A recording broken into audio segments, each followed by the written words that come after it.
કોંગ્રેસે લોકસભા ચૂંટણી પ્રચારમાં ઉત્તરાખંડમાં અગ્નિવીર યોજના અને બેરોજગારીને પોતાનું મુખ્ય હથિયાર બનાવ્યું છે।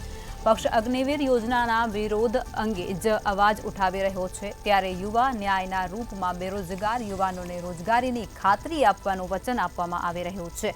ઉત્તરાખંડમાં કોંગ્રેસ માટે લોકસભા ચૂંટણીની મોસમ ખૂબ જ ખાસ બની ગઈ છે। અહીં રાજ્યના કુલ મતદારો લશ્કરી પૃષ્ઠભૂમિના મતદારોનો હિસ્સો 12% જેટલો છે। જો તેમની સાથે યુવા મતદારોનો પણ સમાવેશ કરવામાં આવે તો તેમની કુલ મતની ટકાવારી વધી અને 30 થી 35% થઈ જાય છે।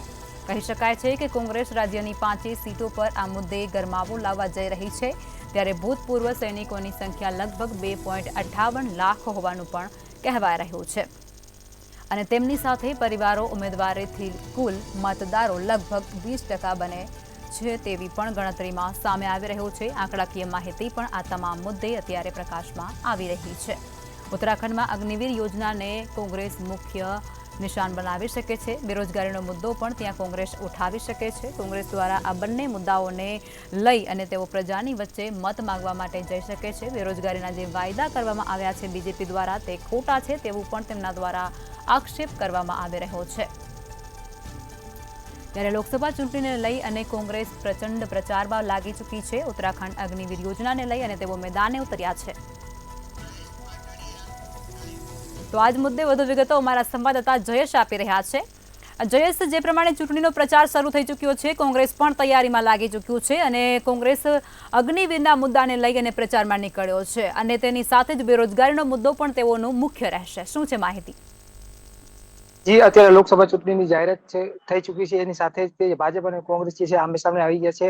ભારતીય જનતા પાર્ટીનું જે છે તે એનડીએ સાથે મળીને 400 પારનો ટાર્ગેટ સેટ કરેલું છે। સાથે જ ભારતીય જનતા પાર્ટીએ 370નો જે છે ટાર્ગેટ નક્કી કરેલું છે। સાથે તેની સાથે જો કોંગ્રેસની વાત કરવામાં આવે તો કોંગ્રેસને જે છે આ લોકસભા ચૂંટણી તેઓ જીતવા સાથે ઇન્ડિયા ગઠબંધન મળી તેઓ જીતવા માટે પ્રયાસ કરે છે। ત્યારે જો આ સાથે જો ઉત્તરાખંડની વાત કરવામાં આવે તો ઉત્તરાખંડ જે છે તેનો ભૌગોલિક દ્રષ્ટિએ જો વાત કરવામાં આવે તો તે નેપાળ અને ચીન સાથે જે છે તે જોડાયેલું છે અને તેની સાથે જો ઉત્તરાખંડની અંદર સૌથી વધુ જે વાત કરવામાં આવે તો સૌથી વધુ જો પબ્લિક જે લોકો છે તેઓ સેનાની જે ત્રણેય પાંખો છે એની સાથે સંકળાયેલા છે। એની સાથે જો ટોટલ જો પર્સન્ટેજની વાત કરવામાં આવે તો 12% જેટલા લોકો જે છે તેઓ સેના સાથે કોઈ ને કોઈ રીતે સંકળાયેલા છે। એમાં તે જો યુવાનોની વાત કરવામાં આવે તો યુવાનોને જો જોડી દેવામાં આવે તો 20% જે છે યુવાનો તેનો પણ આ જે અગ્નિવીર યોજના છે તેમાં તેનો લાભ લઈ રહ્યા છે। ત્યારે યુવાનોને જો આ ટોટલ જો પર્સન્ટેજની વાત કરવામાં આવે તો 35% જેટલા વોટ છે તે ઉત્તરાખંડમાં જે છે તેઓ આ યોજનાનો લાભ ક્યાંક ને ક્યાંક લઈ રહ્યા છે। ત્યારે જો આ યોજનાનો જો કોંગ્રેસ દ્વારા જો વિરોધ કરવામાં આવશે તો ક્યાંક ને ક્યાંક તેની અસર જે છે ઉત્તરાખંડની જે લોકસભાની 5 બેઠકો છે તેના પર ભાજપને પડી શકે એમ છે। ભાજપને ઉત્તરાખંડની અંદર હાલ ભાજપની ધામી સરકાર છે। આ પહેલા કોંગ્રેસની સરકાર હતી ત્યારે ભાજપ દ્વારા પણ આ મુદ્દો ઉઠાવીને તેઓ જે છે તેઓ સરકાર બનાવી હતી। ત્યારે હવે લોકસભાની ચૂંટણીની અંદર પણ જો ભાજપને આ મુદ્દો વિરોધ કરવામાં આવશે।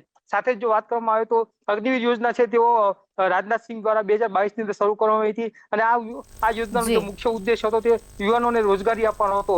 અને જો અગ્નિવીરની વાત કરવામાં આવે તો આ જે કોંગ્રેસ દ્વારા એ મુદ્દો ઉઠાવવામાં આવ્યો છે કે અગ્નિવીરમાં ફક્ત 4 વર્ષની જે છે યુવાનોને રોજગારી આપવામાં આવે છે। ત્યારબાદ તેઓ જી તમામ વિગતો સાથે જોડાયા તે બદલ આભાર।